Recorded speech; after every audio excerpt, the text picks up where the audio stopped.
All right, welcome to the GRESB Resilience webinar. We are going to feature a set of highlights from the recent GRESB Sustainable Real Asset Conference in Washington, D.C. And we are going to feature presentations by myself, Chris Pyke from the US Green Building Council, Heather Rosenberg from the Building Resilience Network, and three of our colleagues, Danielle Horton, Jill Ziegler, and Ben Meyers. And so over the next 45-50 minutes, we hope to share with you some cutting-edge industry perspectives that we heard from a bit in our recent Washington, D.C. conference. And so to get us started with this kind of insight and highlight session, Heather and I are going to talk about GRESB's approach to resilience over the last 6 to 9 months and looking forward for 3 years. Then we're going to be followed by these hands-on industry perspectives. Danielle is going to talk to us about her work doing on-the-ground assessment and strategic planning for companies across, particularly in Southern California and other regions. Jill's going to share her Forest Cities work in California and how it relates to their overall ESG program. And Ben Meyers is going to talk to us about some of the exciting work they're doing in the Northeast, dealing with issues like sea level rise and storm surge and things like that. So to get us started, we'll dive into, just to give us a sense of why is GRESB taking action now on resilience? And there really are two fundamental reasons. One is that investors are asking for information about the resilience of the property and infrastructure companies they're investing in. There is real curiosity, there is a sense of relevance and materiality among investors.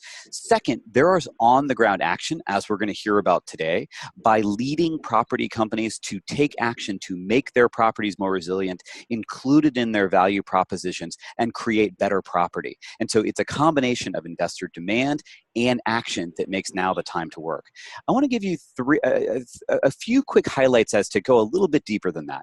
Why are investors asking for this information now? Why are property companies taking action? One of the most obvious things is the cost of weather disasters, as an example. That's not the whole scope of resilience, but the cost of weather disasters is rising. 2017 was the costliest year on record, according to Ann Benfield. An incredible economic burden from the impact of weather and physical events on real assets.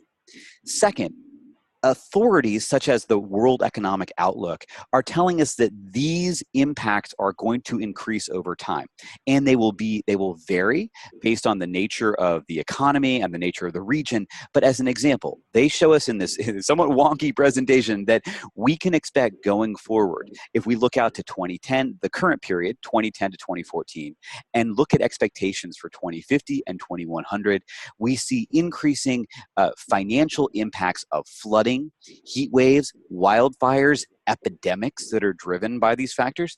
And we understand that they will be different in, say, advanced economies, emerging economies, and low-income economies. The key issue is these impacts are expected. Our best available information tells us that these issues are going to increase in importance in the decades ahead. These are the decades where we expect our real asset portfolios to perform. So we have reasonable and credible scientific information telling us to expect these kinds of changes over the life of our investments. Third, we now have clear recommendations from authorities such as the Task Force for Climate-Related Financial Disclosures, the TCFD, on how to begin to assess the financial consequences of these changes, whether it is for income, whether it's for cash flows, balance sheet, asset value. The TCFD over the past year has begun to provide specific and actionable guidance for how to assess different dimensions of resilience from a financial perspective. This guidance, while not being definitive or legally required, is very instructive about how property companies and related investments can move forward under these circumstances. And as I mentioned, it is also very salient that beyond these sort of top-down mandates or big picture concerns, we understand that leading property companies, like the ones you're going to hear from in a few moments, are taking action today. So we're not talking about something speculative that can't be done. Whether companies like Stockland in Australia are providing clear information about the resilience of individual assets, companies like Lendlease are designing climate adaptation plans, or as you'll hear from Ben, companies like Boston Properties are taking action to defend individual assets and reduce risks to those assets. There is action going on the ground today to create better, more resilient property in better and more resilient communities. And so with that, I want to turn to my colleague, Heather Rosenberg, and have Heather, who is a nationally recognized expert in this area, talk to us about what resilience means and how we've explored it within GRESB. Heather, do you want to take it from there? Tell me when you want to change slides. Just give me a clue and I'll turn them for you. Okay, great. Thanks so much, Chris. So first, let's start with the definition, because there are a lot of different definitions floating around out there. And this one that we're using is very much in alignment with a number of other major systems like the 100 Resilient Cities program and others. We've boiled it down, but that means there's some really important words we need to highlight in here. Resilience is the capacity of individuals, organizations, and communities to survive and thrive in the face of stressors and shocks. So first of all, we're talking about a capacity like health. It's something that needs to be maintained over time. It's not, one improvement that you do and you're done. It's something that is about being able to respond and adapt to change over time. And we're talking about shocks, the big disasters that Chris mentioned that are increasing, but also looking at the underlying stressors. What are the things that make us vulnerable to those shocks? And we're looking at that in the context of the management, assets and circumstances, and the operational practices that create or mitigate risks in real properties on the ground over time, and how companies are being able to understand, manage, respond, and improve. So, next slide. Resilience is really a systemic issue. It's not just about buildings or just about infrastructure, but the way that people and economic systems are all interacting. So we are defining 3 dimensions of resilience within this context. We're looking at the physical environment, the buildings, infrastructure, and natural systems that either become damaged or help us cope with change, but also employees, tenants, community, and partners, to how this impacts people in their real lives, their ability to survive, but also to thrive in places over time. And then the business processes, products and services, the market position, and financial capabilities of organizations as investments and as companies that are managing risk. Resilient organizations have a lot of attributes that we can look for and start to measure. And this is where we've been trying to go with the GRESB Resilience module, to really look at empowered leadership that has the understanding and the tools that it needs to make decisions and take in this information, with an integrated and coordinated team with strong communications. That team should include not just the internal partners, but external partners that look not just at the ability to, provide their business, but actually what impact are they having in their communities? What role are they playing to assist in times of need? And how might they get assistance in times of need? Their level of situational understanding and awareness, how they understand risk, how they're assessing it, and then sharing that information up and down the chain of command so that people can make good decisions at all levels of the organization, perceive threats, but also understand those opportunities that arise from adaptation, and enhance the ability to mitigate, prepare, and adapt, not just to disasters, but to any kind of disruptive change. We actually think being able to think through these different dimensions of disaster really can increase business quality and performance. And part of that is the ability to respond quickly and effectively and learn from experience and respond more effectively over time. So we're asking the question with the resilience module from GRESB, what is the capacity of organizations to survive and thrive in the face of stressors and shocks? This is not necessarily an assessment of the individual risk profile of each property, but rather an assessment of the management capability and structure and mechanisms in place for the organization itself to adapt. and manage a fund in a successful way. And so we've developed the resilience module as a supplement to the regular GRESB assessment to look at leadership and accountability, risk assessment, management and goals, and the experience and learning. Next.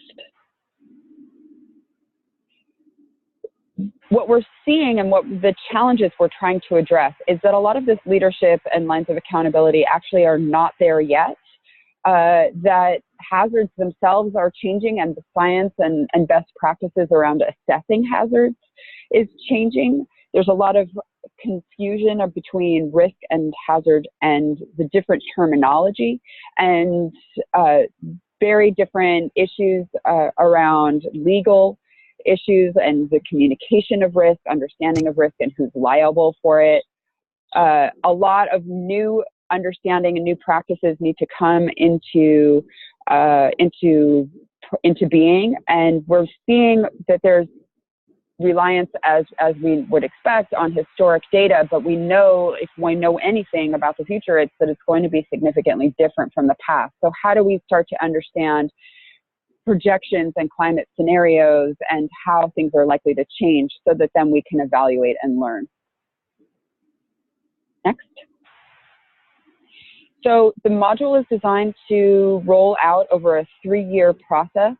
The first year, which is currently out now, is about raising awareness and establishing a baseline. We don't know what companies are doing overall. We need to see the baseline of data for what is current performance. Next year, we'll be able to have provide better direction on what is best practice and how companies can move towards it. And then by year 3, we'll be aligning with what we hope are a series of emerging industry standards, guidelines, and rating systems that start to really codify best practice. So we're rolling out, the resilience module is currently open for participation.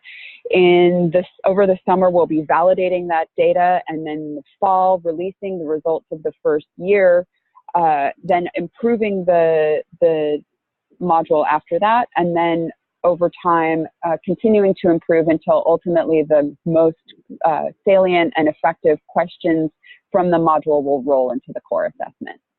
So that is where we are. You can learn more at GRESB.com.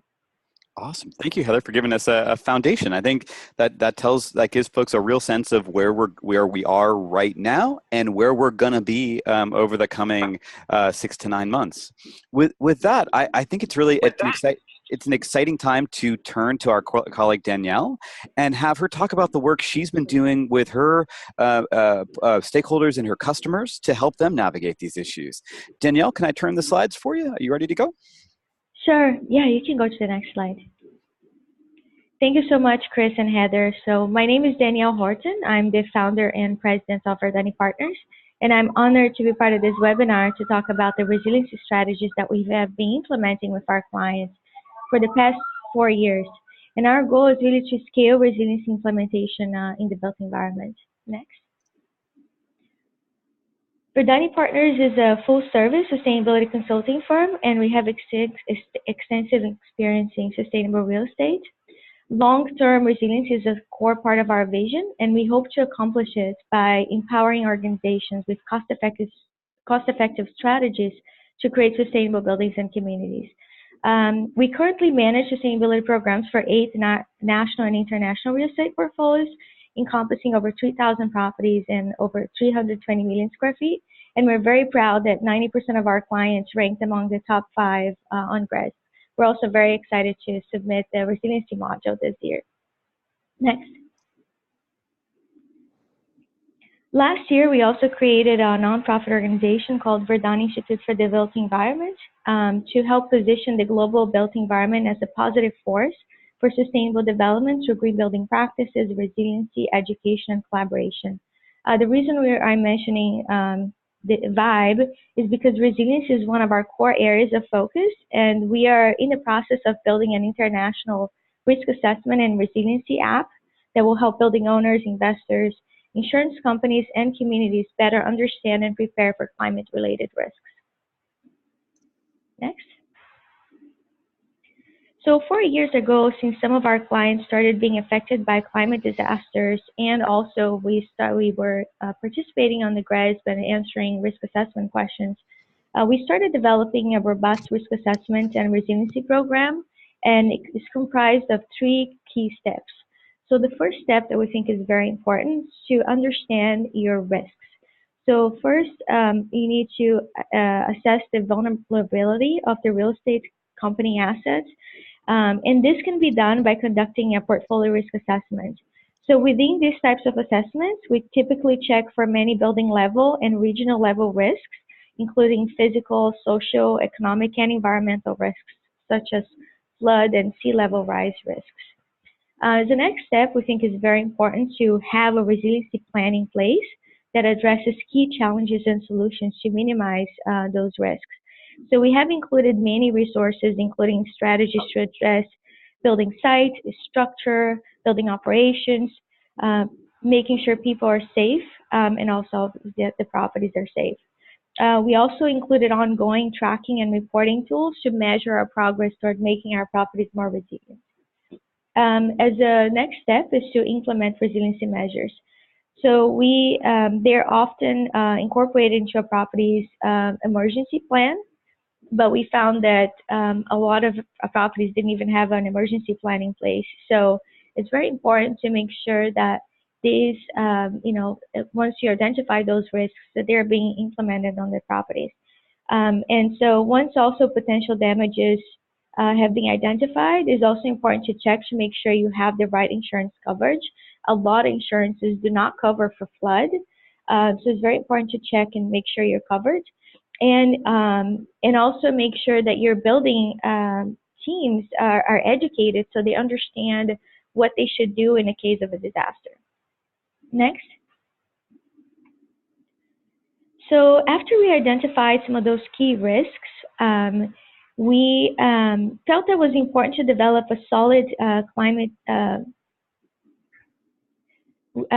We felt it was important to develop some type of tool, risk assessment tool, to better understand that. So after we did risk assessments for about almost 3,000 properties and over 330 data points for each property, we were struggling to navigate through all this data, and also to be able to show that data to our clients to help them understand what their risks are.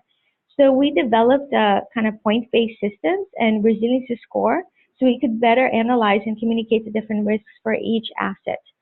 We separated them into building level risks and regional risks, and we put the scores for each asset on a quadrant model so we could better evaluate if most of the properties were low or high risk. So for example, like in the case of the case study we're going to talk about today, so a lot of their buildings were in the same region. So the risk profile seems somewhat similar, at least from a regional level risks. So that helps you at least have a better view, whether it's the city or a large portfolio, on kind of what your top risks are. And then once you understand that, you can kind of drill down to the asset level to better understand the types of risks that the property face. So for example, including the coastal properties. And so our hope is to spark higher interest in identifying and addressing those risks by better understanding what they are. Next. So as a next step, we felt like, okay, so now that we understand those risks, it's important to have a plan in place with guidance to be able to address them. So we developed a climate change and resiliency policy to provide guidance and resources to the property teams that we work with, so to what they could do about it and how they could prepare and address some of those risks. So we structured some of our resources around 5 key areas of focus that building owners and property teams need to be aware of in order to create an effective emergency plan. These include protecting your building site, like flood-proofing your building site, which is a very important one. Your structure, enhancing structural elements, your building systems, making sure you have a resilient backup power system, making sure it's on high ground. That's also an issue that we're facing a lot of buildings, is that a lot of times those your backup generator is in an underground garage. So that's a problem that needs to be mitigated. Making sure you have proper emergency communication systems and protecting people. A lot of times, the vulnerable populations in your buildings are sometimes the janitorial staff. Sometimes if there's a blackout or they take public transportation, they may get stranded on site. So it's very important to make plans for addressing those vulnerable populations, making sure you have ways for people to even call their loved ones, you know, in the case of a disaster. So there's a lot of training and preparedness that needs to happen. Next. So I wanted to talk about, to put that in perspective and talking about our Parkway case study to show how we have implemented those steps in a portfolio and kind of just to show a case study of kind of our experience with a recent hurricane. I'm very proud of all the achievements that the Parkway Inc. has accomplished, so we're going to use them as the case study to show how we're making their buildings more resilient and sustainable. So after a recent merger and spin-off, the portfolio is now entirely in Houston. Parkway also has ranked 5th in the office peer group on GRESB. 95% of our buildings are LEED certified, and we continue to make progress toward reducing our energy, water, and carbon emissions, and also increase our waste diversion rate. Next. So during last year, during Hurricane Harvey, which caused $125 billion in damages, was one of the costliest natural disasters that happened last year. We learned some valuable lessons, but we also were very happy that a lot of these strategies that we had implemented proven to be very effective.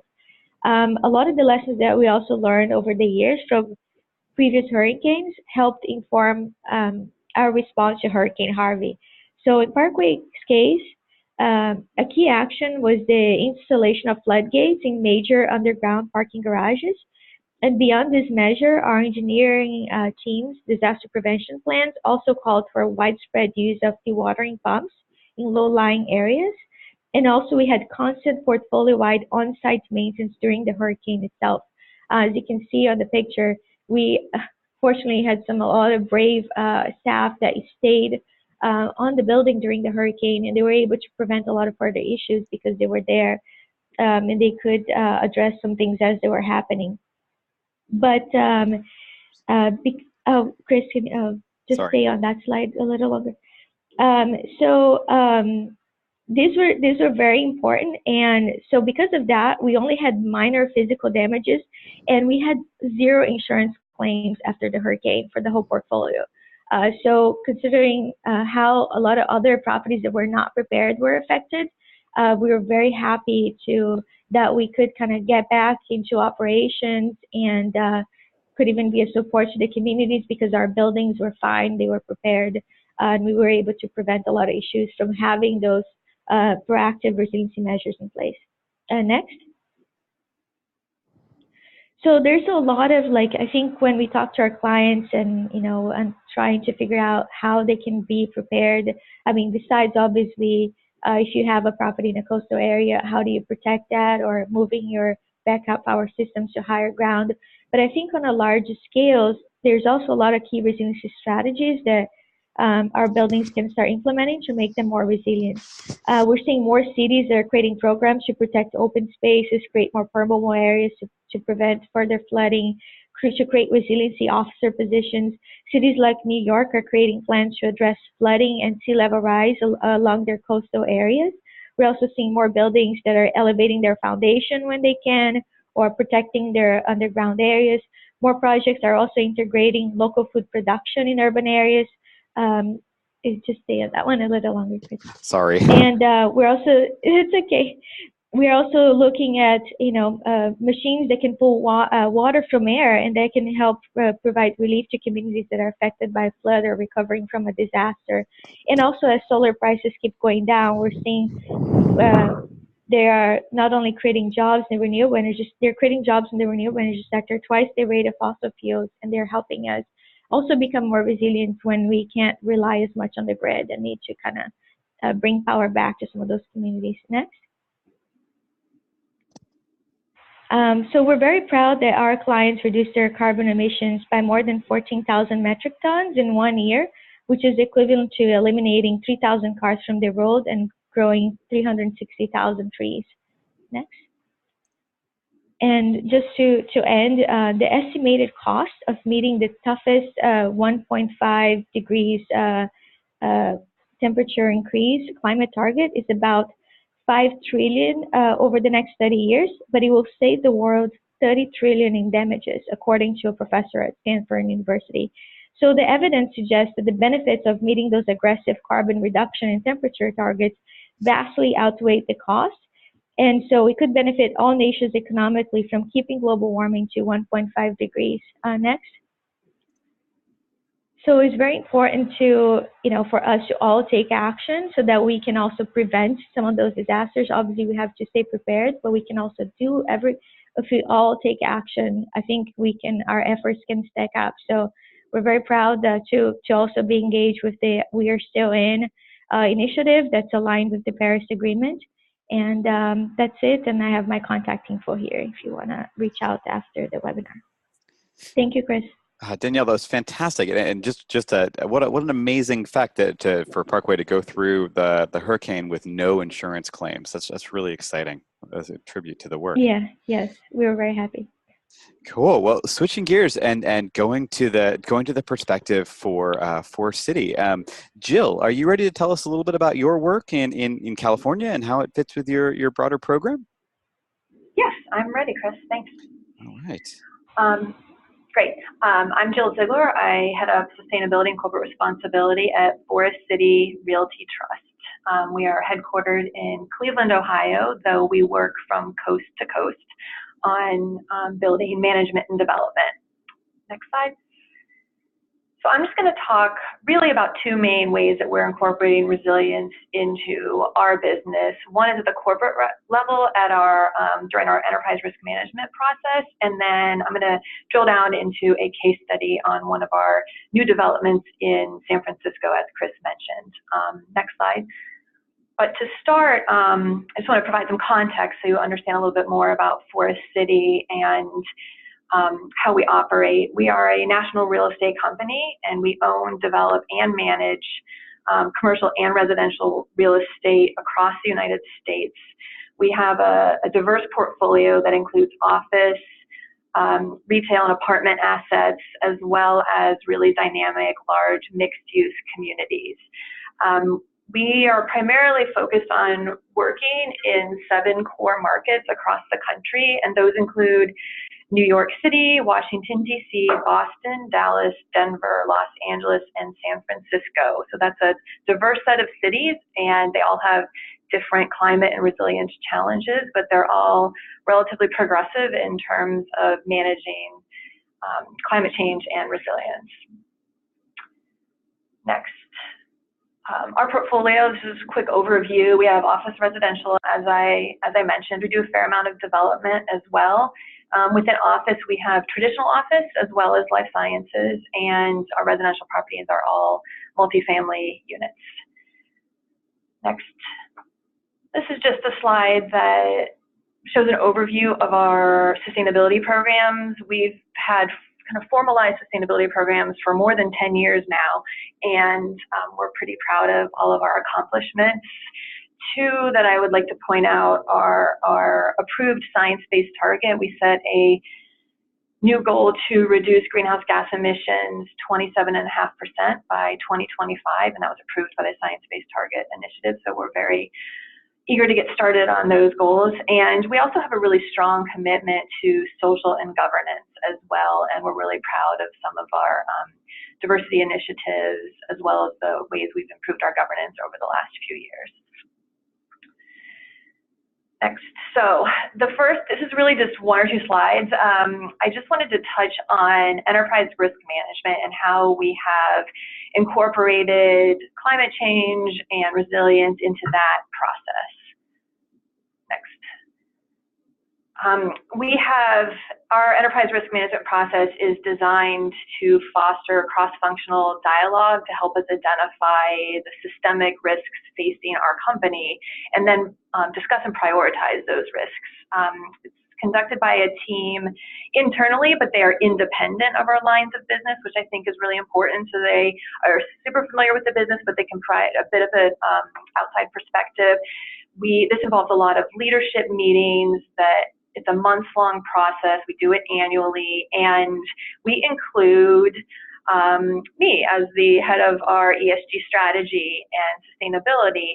And I think the fact that I have a seat at the table is really important so that I can ensure that resilience and climate change and other ESG related risks are part of that conversation, and they are prioritized along with all of the other financial and market risks that we discuss.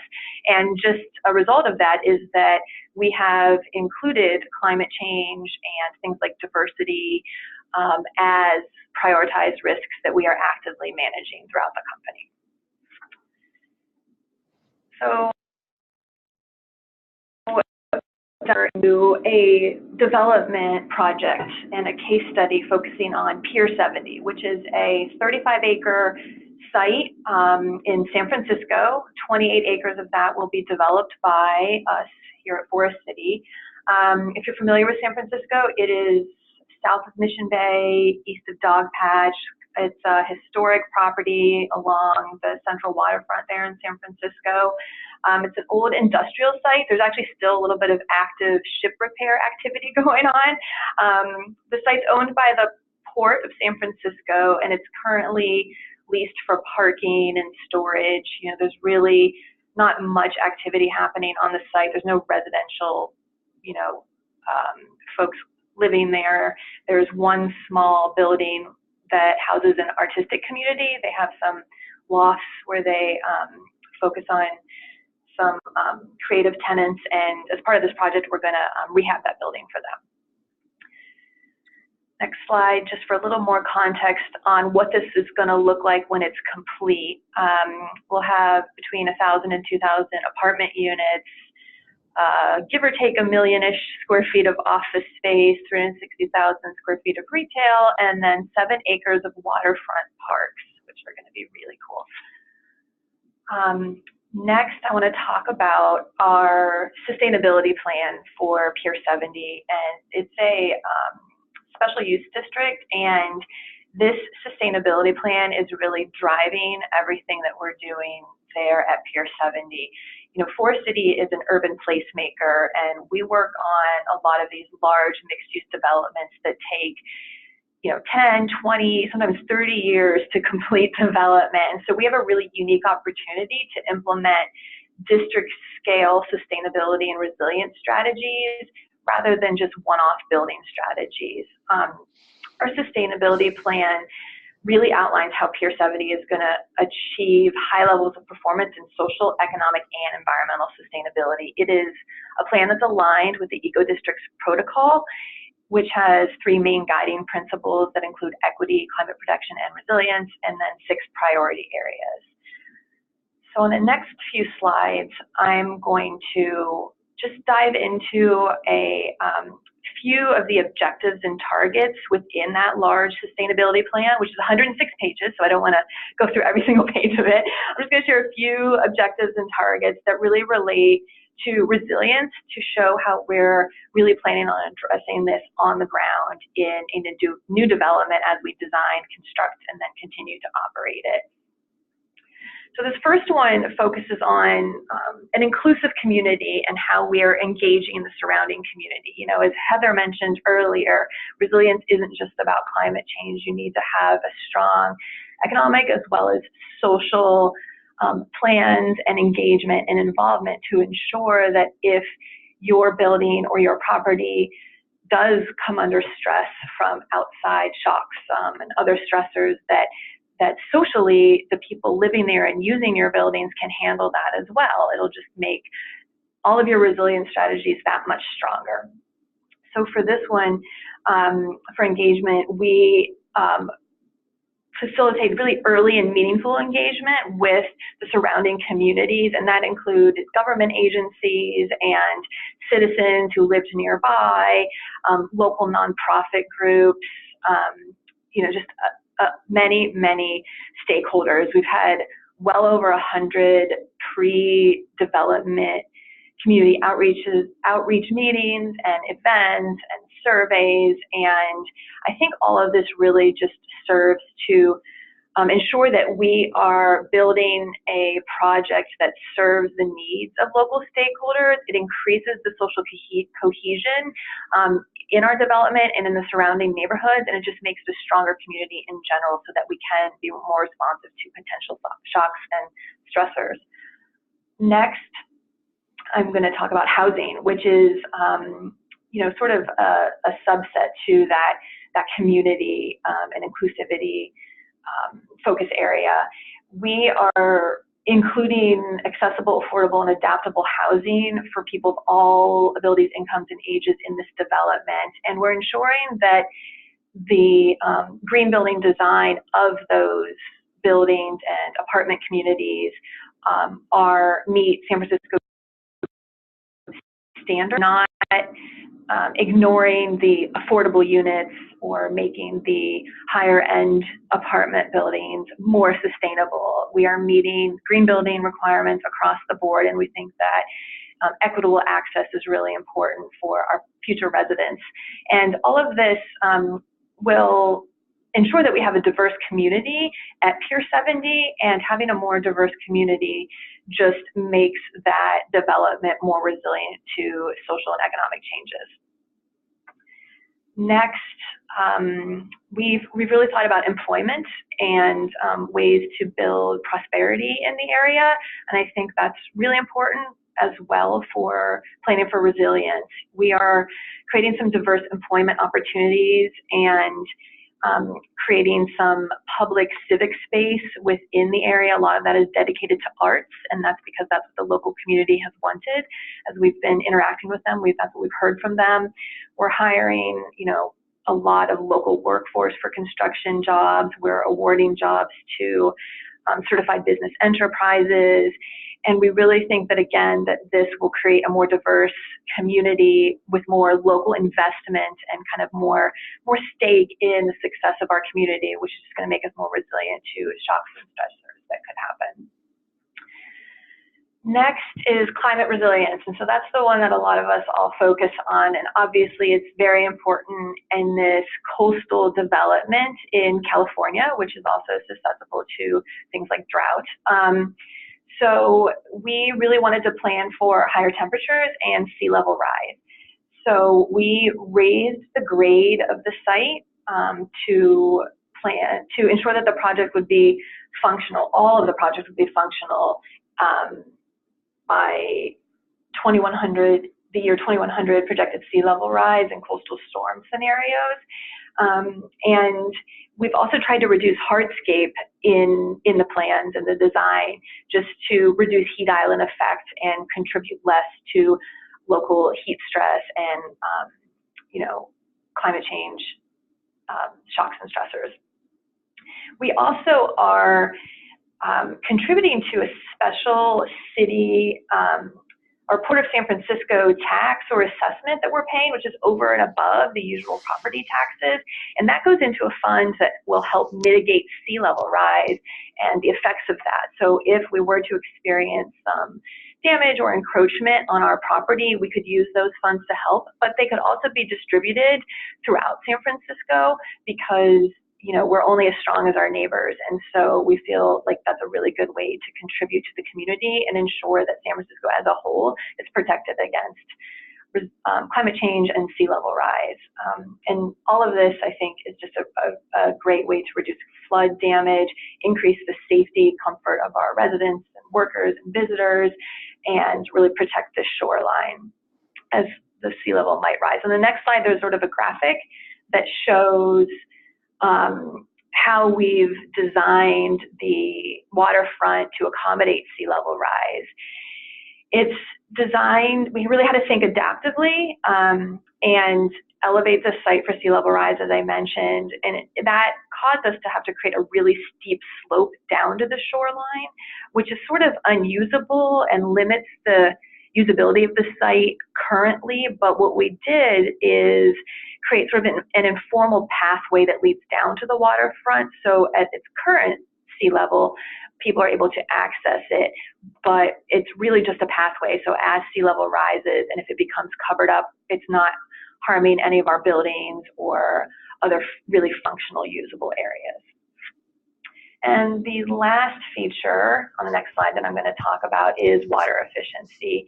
I think drought and access to clean water is an issue, especially in states like California, and we're really planning to reduce potable water demand in the buildings located in Pier 70 by looking at technologies like gray water recycling and just really efficient building design.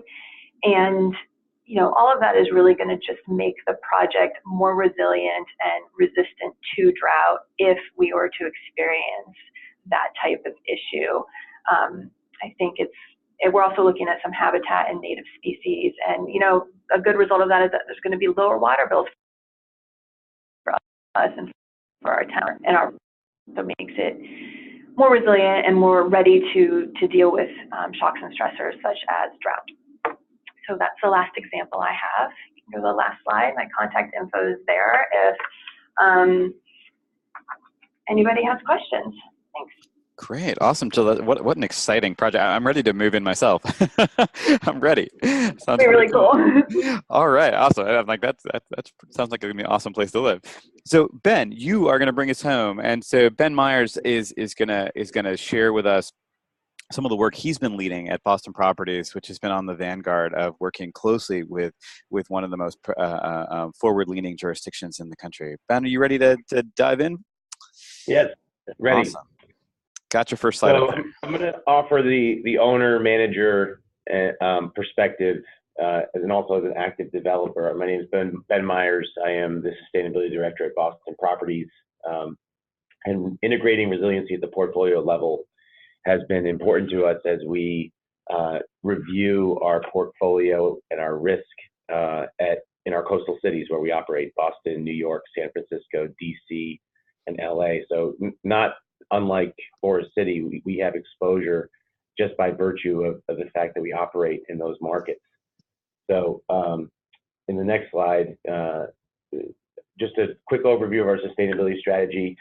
Our goal is to promote our growth in operations in a sustainable and responsible manner, focusing on the economic, social, and environmental aspects of our activities, and then maximize sustainability performance transparency through the disclosure of environmental, social, and governance data. Inclusive in that data set is certainly resiliency.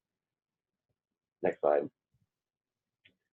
The philosophy we've taken is be responsible. So responsible growth, responsible operations, and there are three pillars: reducing operating costs, protecting asset value, and growing socially responsible investment. Reducing operating costs is the steak and potatoes of sustainability, energy, and water conservation, really becoming effective managers of our assets, implementing projects, controlling how we use natural resources.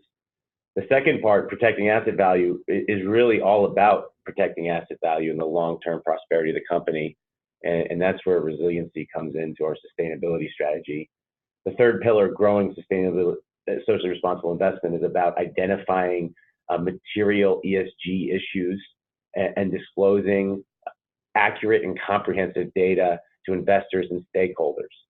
So the next slide shows our materiality assessment, and I think it's important to note this is 3 years old, so it's probably time to revisit this, perhaps with a different group of stakeholders, a larger group of stakeholders. But even 3 years ago, climate preparedness was on the key is number 5. It was identified in the upper quadrant as both important to our stakeholders and as having an impact potentially on our business. So it is a material issue, and it's something we're addressing as a company. Next slide. As a manager of ESG and environmental performance, I believe that when there's a scoreboard, people play differently. And if we go to the next slide, you'll see that we keep a lot of scoreboards at the company through our performance management and disclosure practices. Real-time performance monitoring with Enernoc, AquaCore, using obvious technology in our buildings for pulse meter acquisition. We do a lot of performance scoring, benchmarking, certification. We were early adopters of LEED since 2008. We have over 21 million square feet of LEED certified space. Over 95% of that's at the gold and platinum level. We've been using Portfolio Manager for a long time as our book of record, and more recently, over the last 7 years now, GRESB, the Global Real Estate Sustainability Benchmark Assessment, has become an important way for us to benchmark our sustainability initiatives against our peers. We continue to refine our analysis, reporting, and disclosure practices using measurable and the GRI framework, Global Reporting Initiative. Next slide. With ESG performance benchmarking, we've done well. We're in the top 5% of global participants. We achieved the highest Green Star rating in the last 6 years and have a GRESB 5-star rating. And we want to continuously improve our GRESB performance, and the resiliency module, which we're actually filling out now, is part of that effort. We want to be transparent. We want to follow best practices and disclosure, and we want to shine light on the dark spaces, as a friend of mine, Kevin Hagan, told us to do last time we met. Next slide.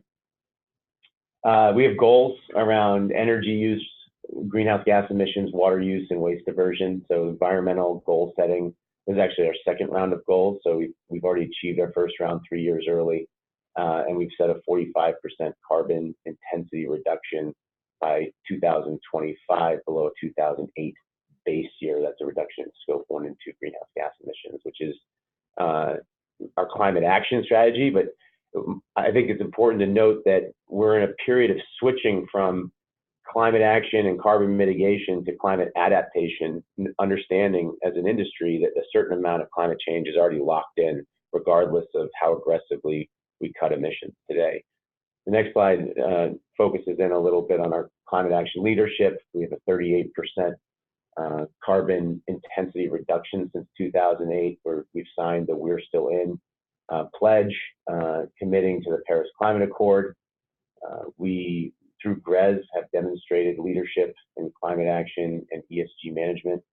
We do a lot of renewable energy production on site, not as much as we'd like, but we just finished our 6th project and are continuing to identify renewable energy options, including off-site virtual procurement.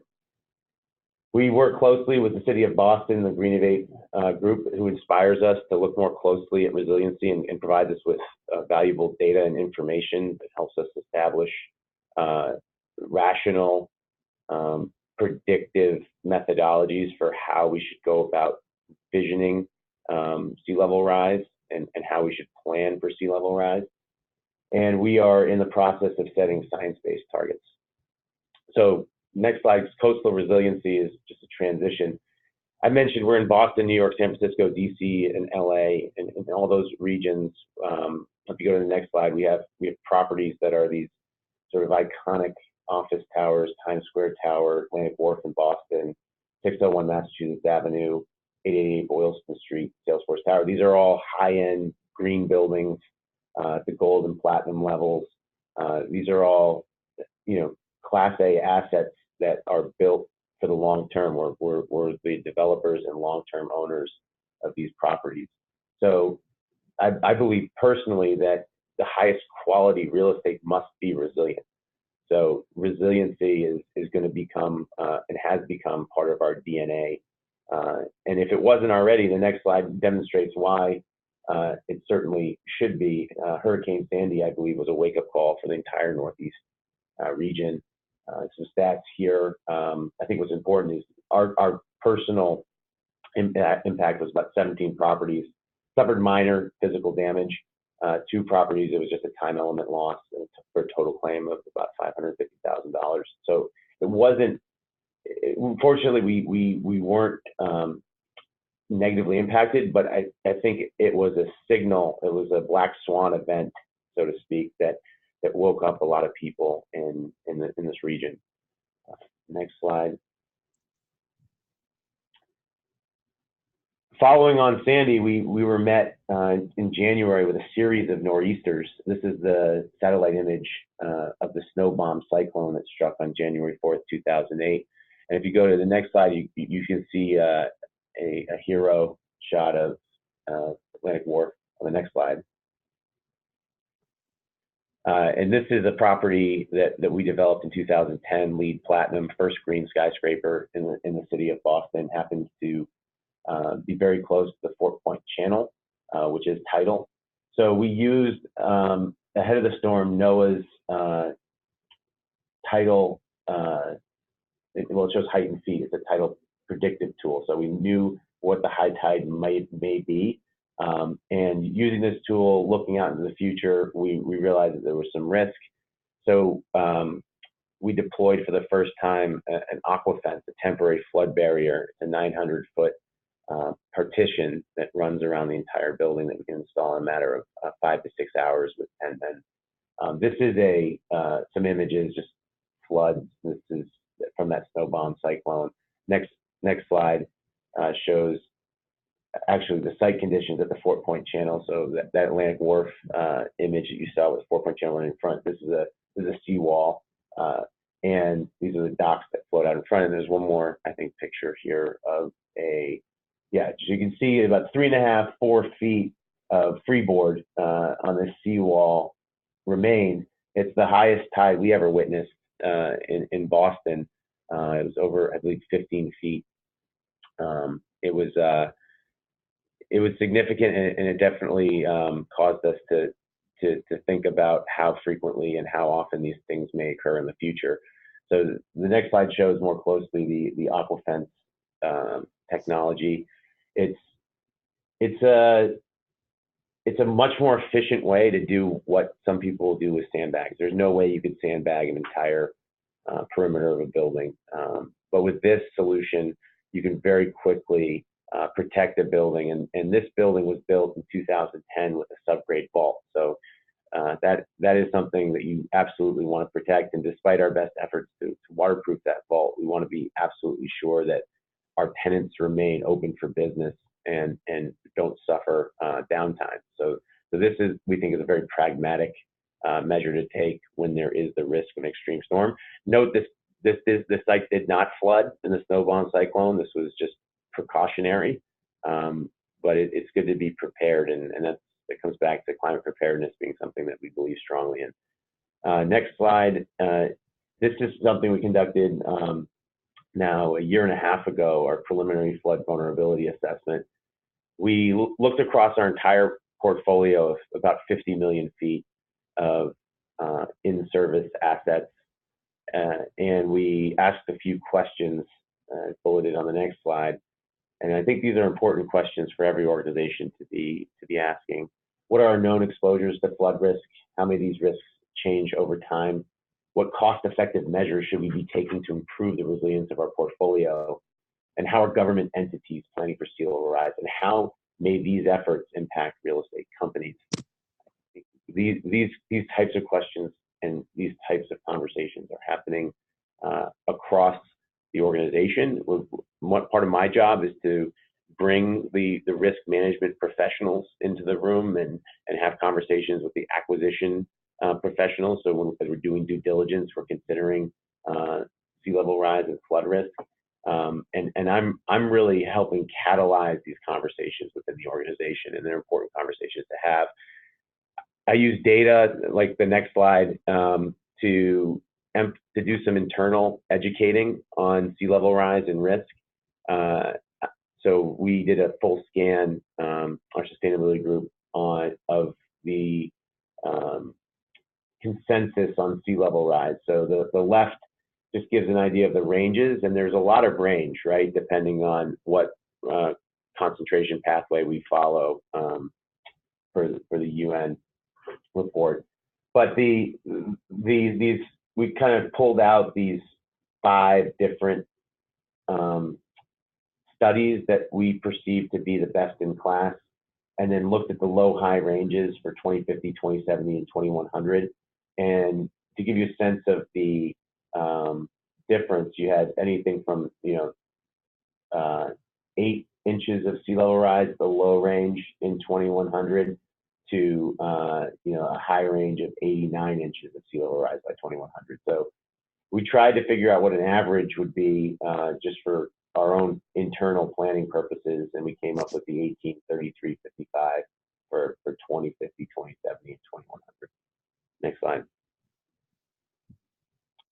And we also used the FEMA Stay Dry tool to look at our asset locations. We worked with Marsh, our insurance provider, to collect data and establish vulnerability criteria, including distance from any hazard zone and base flood elevation of the property, or height above base flood elevation for that property. So we used a screen, and we used our data from our insurance provider Marsh to identify vulnerable assets and then make sure those assets had the proper coverage and emergency response plans in place should they experience flooding in the future. It was a good first step. I think it helped us categorize risk at certain assets where we hadn't done that before in a formal way across the entire portfolio. And we really use tools that are publicly available and free to bootstrap this resiliency study and develop useful intelligence that we could then spread internally to make decisions. Next slide. So some of those decisions and recommendations were to integrate these climate preparedness into all new development and acquisition decisions, looking at site selection, elevation of ground floor above the base flood elevation now and future, elevation of critical equipment above the base flood elevation now and future. Now and future is something that consistently comes up. Present risk is no longer an indicator of future risk. Emergency power generation, grid resilience, alternative power generation, floodable first floors, and passive survivability are some of the strategies and recommendations that were made from this study. Final slide is where I think this is all headed. It's about learning to sell resiliency, learning to create resiliency as an attribute or an amenity or a feature of a new development. And this was instigated by a development team in New York City that just gets it, right? They knew Dock 72, which we're developing now with the Rudin family. It'll be open this fall, 675,000 foot building. WeWork's the anchor. They knew resiliency was important, and they wanted to design and build a building that was inherently resilient. So some of the features are 1.5 megawatts of emergency power for base building tenant use, elevated 8 feet above grade. So there's a lot of freeboard that allows for the site to weather the combined impacts of sea level rise and storm surge. And all critical equipment is 32 feet above grade. And any pumps are in waterproof vaults that may be subject to flooding. It also has breakaway architectural walls at the base level so that the water can flow under the building without doing any damage to the structure itself. So learning to sell resiliency is really what I think we should be doing as an industry, as well as integrating resiliency. Make it something that is aligned with the premium offering for a Class A office. That's the extent of my comments. If you'd like to check out more on our sustainability program, please go to our website, bostonproperties.com/sustainability.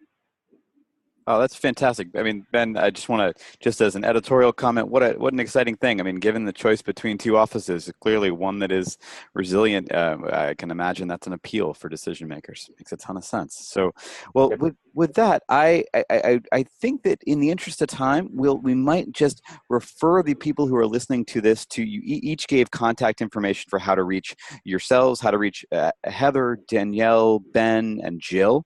And I would recommend people do that. And just to close the webinar, I think we've been on for almost 45 minutes. That's probably a nice, hopefully, time for folks to have a snack or a coffee or a lunch, and hopefully you learned something over that time. If you want to learn more about what GRESB is doing, as Heather mentioned at the top, please visit GRESB.com. There's still time right this second to participate in the resilience module or to learn from these industry leaders. With that, we'll bring this to a close and look forward to future conversations down the road. Thank you very much.